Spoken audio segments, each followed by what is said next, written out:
Want my biography? I can't show you the drugs. My name's Barry Crimmins, and I'm from Skaneateles, fucking New York. And I'm the founder of Constant Comedy. Ding Ho is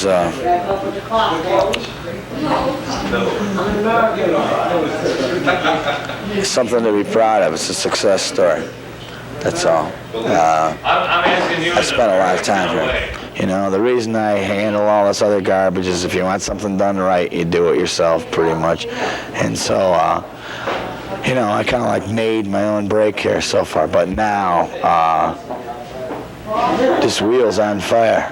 Tugging at you all the time. Yeah, I feel like people are tugging at me all the time. Everybody wants to talk to me about this place and explain this place to me.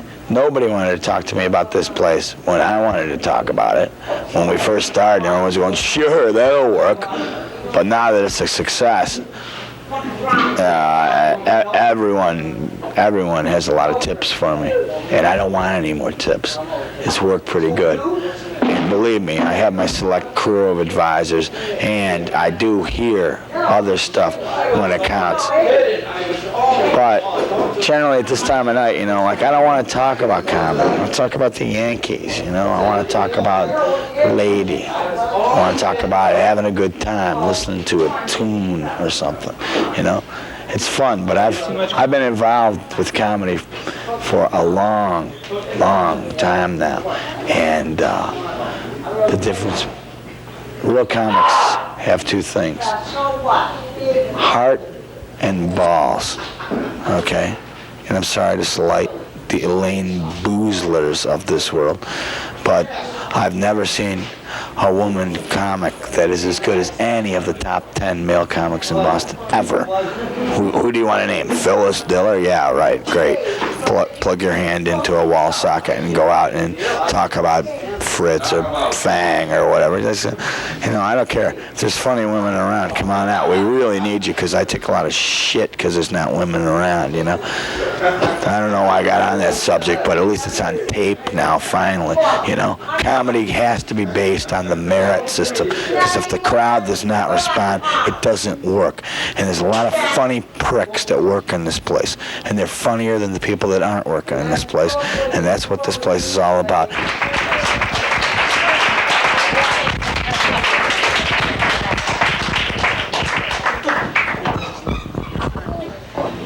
Some lizard waiting for a meal.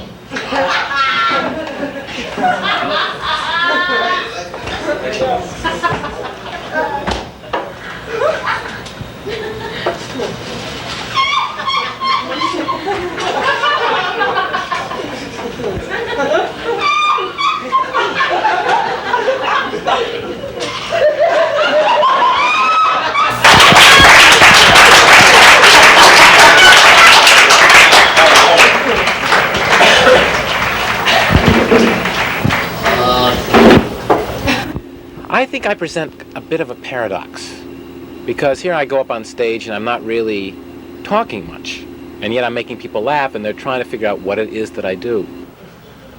This is my landlady.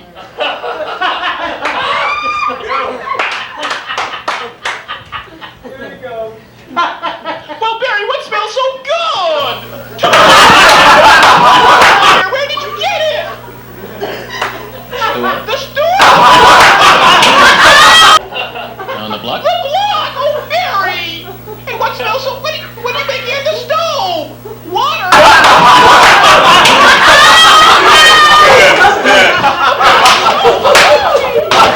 A lot of things are online when you go up there. I don't want to... It sounds like a Roman arena, but there's a lot at stake, because when they don't laugh at you and you're not good, it hurts. It really hurts, because you feel like you're nothing. It doesn't feel... It's like, you know, you failed. Calling up the Ding Ho to find out what the schedule is. No, Sweeney not here. Barry not here. Nobody here. Close, we're closed. No, Sweeney not here. Barry not here. I'm not here. Me hungry. No food here. No comedy. No show tonight. Go back later. No Sweeney not here. I'm not here. Call him.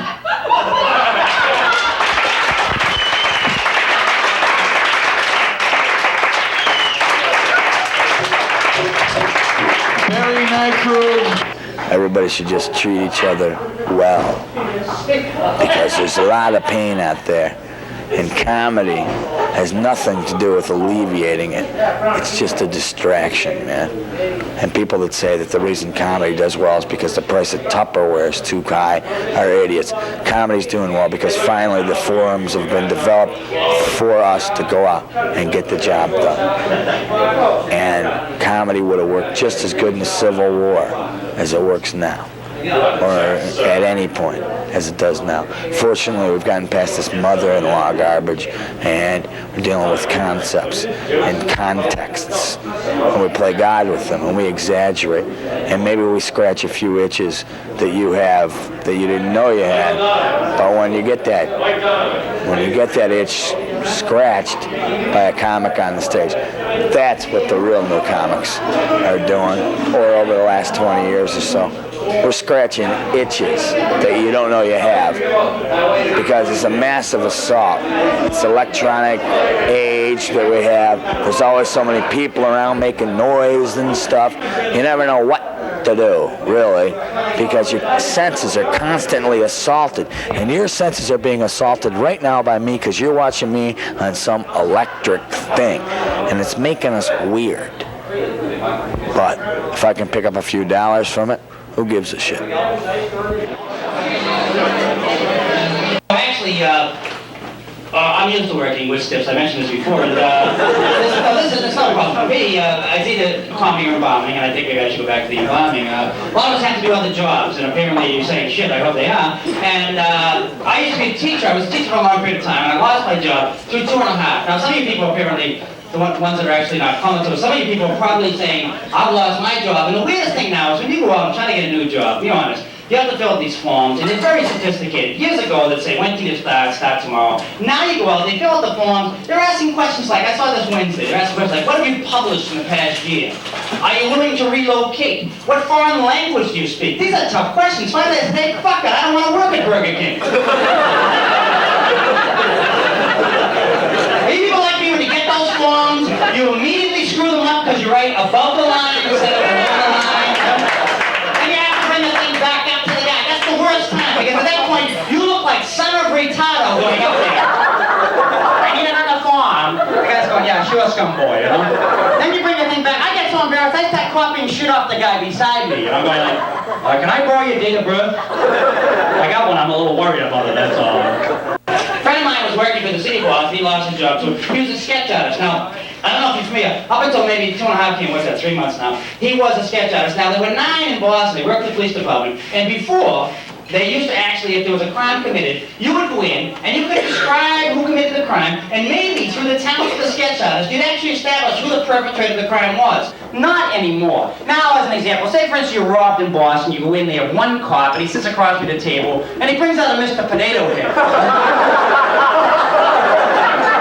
Alright, how about without the pipe? Does that help at all? Yeah, that's the spot. You got him right there, yeah. Don Gavin, fast-talking genius, who is part of the glue that keeps up this whole thing from becoming a nightmare sometimes, with like just slapping people around verbally enough to remind them that we are pulling off a pretty nice little scam here. For me, it's my profession. I was a teacher for 11 years. I had 2 degrees. I was a school psychologist, and I quit all that to do this. The reward is something that's intrinsic with being up there. It's the fact that you get instant feedback from people. And you may be terrible, you may be good, but you're going to know right away. You don't have to wait around. When I was teaching, it seemed like, the last few years anyways, it would seem like you were just pushing all this stuff out, and you were trying to fill up empty containers, and they didn't pay much attention to what was happening. They didn't want to hear it, so it was just like just throwing it out. Now, if you do well, and most of the time I do, you know that right away. And if you do poorly, and that happens occasionally too, you know that right away too. So that part of it. So therefore, you live and die on your own merits. I drive a kind of a inexpensive car. I had $40 damage on it this week. It was a total. And the car is kind of a shitbox. I gotta admit that. I took a quiz at, matter of fact, an Esquire magazine. You know those quizzes they have? 5 questions to see if you're sexy. 1 question to see if you're retarded. So 6 questions to see if you own a shitbox. And if you answer yes to 2 of these 6, you own a shitbox. Let me go through them. Number 1, do you at all times have at least 2 empty 6-packs of beer rolling around the interior of their car? Right? We you had 3 people passing already. Number 2, do you need a pair of pliers to turn on your radio? Number 3, do you clean your car with a shovel rather than a whisk broom? 4, do you believe that all radio antennas are made of coat hanger? 5, do you always have someone get you a sticker? And number 6, do you use temporary wood or steel panels on the floor to prevent passenger fallout? He said, now you got my cup, hey. Mike Donavan is one of the most prolific comedians I've ever had the pleasure to work with, if not the most prolific comedian. He's always doing a piece of material. You say, geez, I love that new thing you got. And he says, I wrote that 6 years ago. What is the point in decaffeinated coffee? That's like marijuana without the THC. What's the point? I don't know if anyone has mentioned Robert Young, but I don't like this guy for one reason especially. He laughs at absolutely nothing. At the end of every single commercial. What's his problem? Feeling any better today? Yes, I am, thanks to Sanka. I don't get it! Where's the joke, Bob? What are you laughing at? How's it going? Oh, smooth sailing now that I've tried Sanka. Where's the fucking joke? I could use 100 Robert Youngs in every audience. Sanka will skyrocket. I'll be out of the thing home in no time, I'll tell you that much. And apparently, you know, it's not just Sanka. Any decaffeinated coffee commercial apparently has this problem of people laughing at absolutely nothing at the very end. Have you seen this Brim decaffeinated coffee commercial? These 2 women are sitting there, and at the end, she finally says, "Fill it to the rim." With Brim! Great fucking joke, huh? Jeez, I'm gonna write that one down and send it in to Reader's Digest. Make a quick $50, I'll tell you. Pretty brilliant fucking joke, jeez. I could use these kind of people in my audiences. I'd be really good. One thing about Bob Young, though, he laughs. I already mentioned that, but he also gets a little irritated when anyone dares to question the legitimacy of Sanka coffee. Can I offer you a cup of Sanka? No thanks. I only drink real coffee. Sanka brand is real coffee! Why don't you open your mind, thinkhead? I don't get it. About it. The important thing is that we work. We're good enough to work, and that's good enough. Like people will say to you, as though you're unhappy, like, when are you going to make it to Johnny Carson, or when are you going to do this, or when are you... We're perfectly content to be making a living, thank you, because we do know what it's like to be walking around in the freezing cold night after night just waiting for the sun to come up so it's warm enough to go to sleep for the day. In other words, we've been on the road with a duffel bag and no money and no friends. Okay, what else can we try? Here's a little impersonation for you. I hope you like it. It's kind of an unusual one. My impression of a Roman slave being whipped in the galley.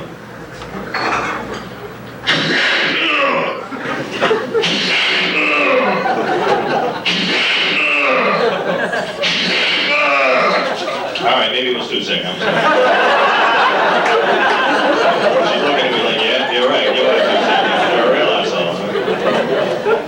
She just can't believe it. She's like, I can't believe he fucking did that. All that counts is to please the crowd. Like, I never try to, with all due respect, I never try to please the camera. I always try to please the crowd. Like, how about John Davidson being whipped? Yeah, let's say so. We should whip that fucker. Come on. That guy should be hung upside down in public like they did to Mussolini. That's a terrible thing to say. I'm sorry. John Davidson being whipped. All right, hey. Let's face it, the guy is a fucking puke. Okay? And he really likes to sing. That's his problem. Oh, God. And he likes to sing. He likes to sing your favorite song. And after he's done with it, it's not your favorite song anymore. Just get on the magic marker. Right off the list. Name a song by, say, the Beatles, and we'll let John Davidson do his version. Help. Help by John Davidson. And now the John Davidson Show. Hey.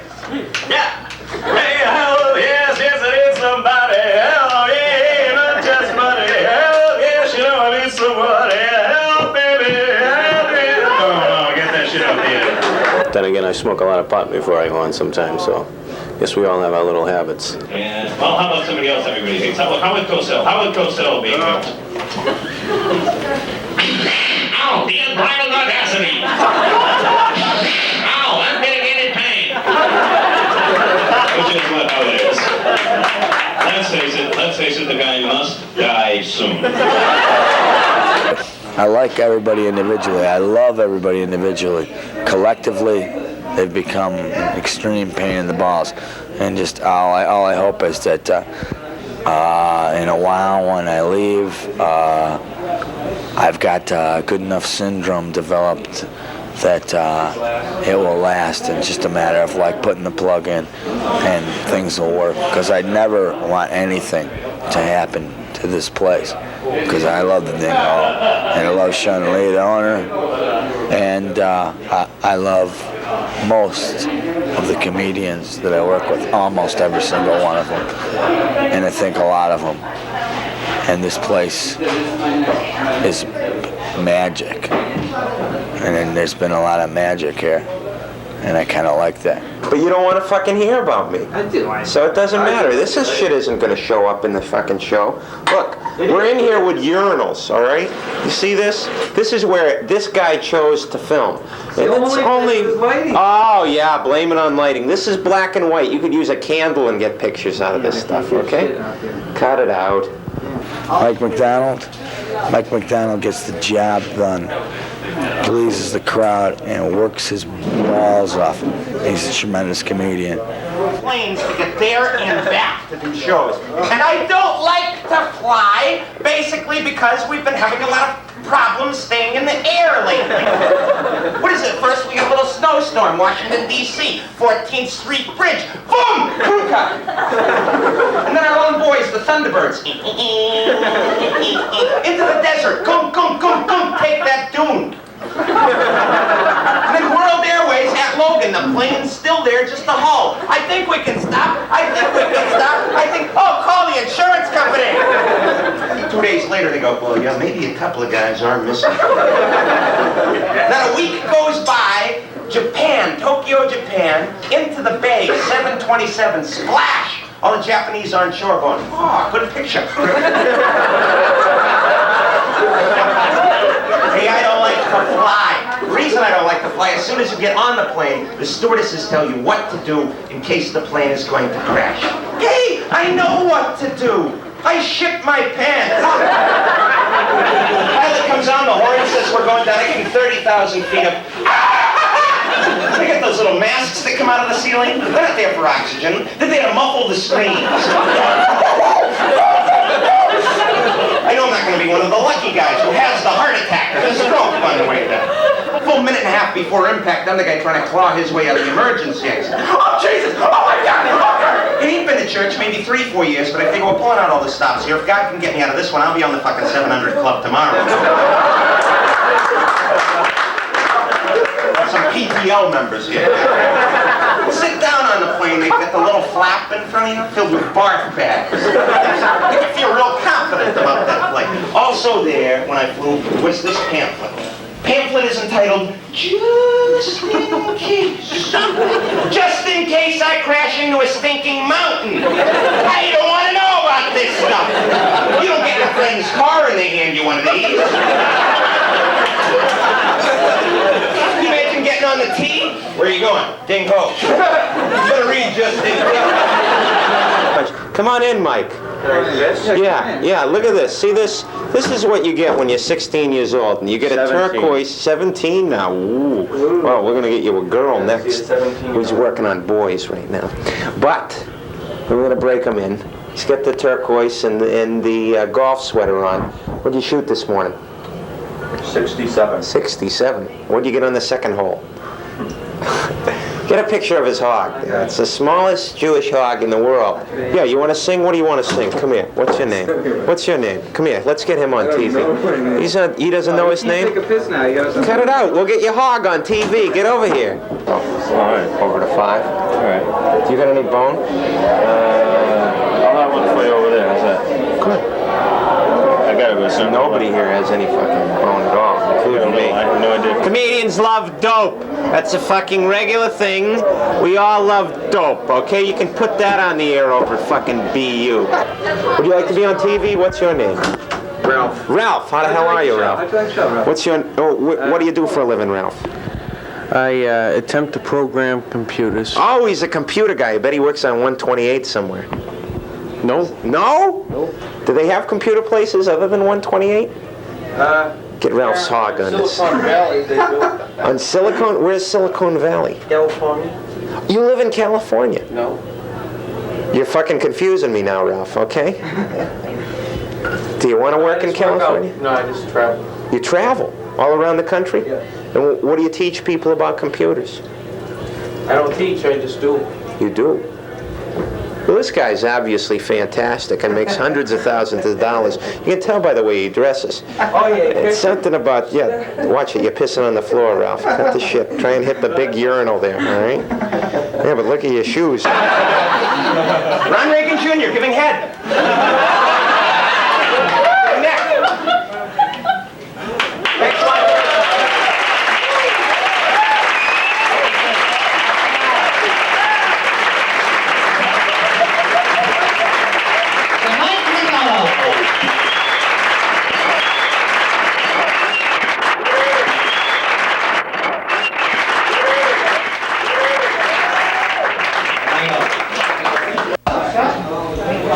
Harry Crimmins. Tremendous. Probably the best. Constant Comedy is the best organization. Yes, this is Constant Comedy at the fabulous Ding Hall. The Comedy Connection's over at the Charles. This is Constant Comedy. And if I'll tell you, one way to get on Barry's bad. Barry and I are some of the most feared people in comedy because we actually state what we fucking say. People get afraid because, look, Barry's done this and built this into a viable organization over a 2-year period. So Barry and I have been through some hard times in the past, and it's not, you know, most important, he's a quality guy. That's all I want to say. He's a great comic, but more important, there's a lot of great comics that are not quality guys. Barry's a quality guy. He's really well liked around the community, right? Not everybody likes him because he is very truthful. And if he's bothered about something, he'll let you know in a hurry. And a lot of people take that to be gruffness, but He doesn't care about people's reactions. Exactly. It's like, Exactly. The first time I ever met him, he walked into a party full of Red Sox fans and started arguments about the Yankees and the Red Sox. And the first thing I said to myself was, "Who is this asshole?" I feel sorry for those of you watching this tape, because I'm like a tired guy, and usually I'm a lot more vibrant, but I have been up since I was in Vermont yesterday, because sometimes business and personal obligations go a little too far. But I'm funny, and you should come see me do comedy sometime, because that's what I really do, and that's how I really try to set this place up, as a place where comedians would like to come work. Because if the comedians like the place, they're the best salesmen in the world. Hold on a second. Watch the kind of stuff I can do here. Listen, I'm sick of listening to you yell. I'm making a TV show here, okay? And you're yelling. Just get out. I don't like you. I own this place. Get out. Excuse me. If you've got a wide angle on this, this could be worth some money. I'll handle it. Sir, bye. We're going to need a pretty large guy. You know how much money I spent on finding a midget to raise hell in the background? He has a certain style which you can be misinterpreted to a certain extent. There's a tremendous, I mean, honestly speaking, I don't say this because, you know, he'll see this later, whatever, you know. There's a feeling you get from the audience that there's a warm guy underneath this who wants to be loved. And that quality is what he can do no wrong when he has that. You know, I can scream, "I hate you all. I hate you all." But I'm looking at you like but you see, I have this warmth. If he really hated people, really hated it, that's a different story. And he is warm, though. He is a very warm, generous person. Very exactly. Oh, okay.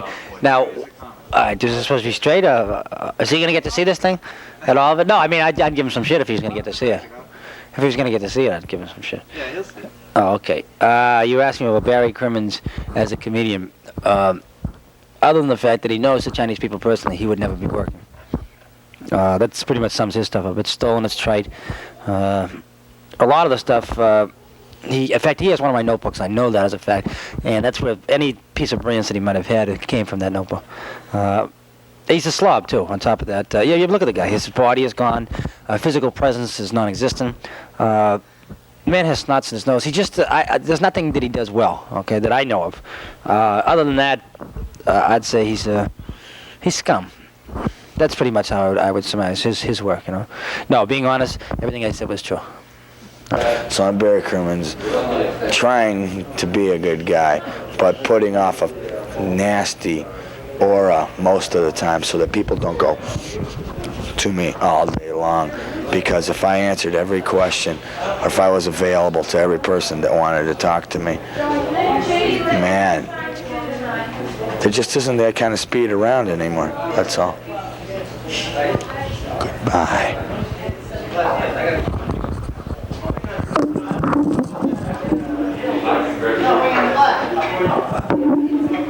Making love.